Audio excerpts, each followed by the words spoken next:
Hello friends, আমি নার্গিস। তো আজকে হঠাৎ করে প্ল্যান হলো গাজরের হালুয়া খাওয়ার। এটা আম্মির রেসিপি, তাই আম্মি আমাকে বানানো শেখাচ্ছে। এমন কথা তেমন কাজ। গাজরগুলোকে প্রথমে ভালো করে ছুলে নিতে হবে, তারপর ছোট ছোট টুকরো করে কেটে ধুয়ে নিতে হবে। তারপর প্রেসার কুকারে গাজরগুলোকে সিদ্ধ করে নিতে হবে, সাথে এক দুটো তেজপাতা, কয়টা লং আর সাথে একটু দারচিনি অ্যাড করতে হবে। এই তো সিটি মেরে দিল। আর পাশে আমাদের প্রতিবেশী টমি বাবুও চলে এসেছে গাজরের হালুয়া টেস্ট করতে, কিন্তু ওনার এত খিদা পেয়েছে উনি হালুয়ার অপেক্ষা না করে বিস্কিট খাওয়া শুরু করে দিয়েছেন। আর এদিকে সাইডে আমরা তিনজন বসে অপেক্ষা করছি কখন বানানো হবে আর কখন খাবো। এই তো ইনি হচ্ছেন আমাদের আজকের শেফ, মানে আমার আম্মি। প্রেসার কুকারের হাওয়া উঠানো হলো, তারপর তেজপাতা, লং, দারচিনি এগুলোকে বেছে নিতে হবে।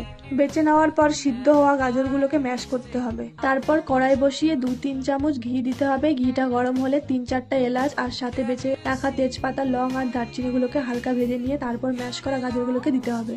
হালকা ভেজে নেওয়ার পর চিনি, কিশমিশ, কাজু বাদাম অ্যাড করতে হবে।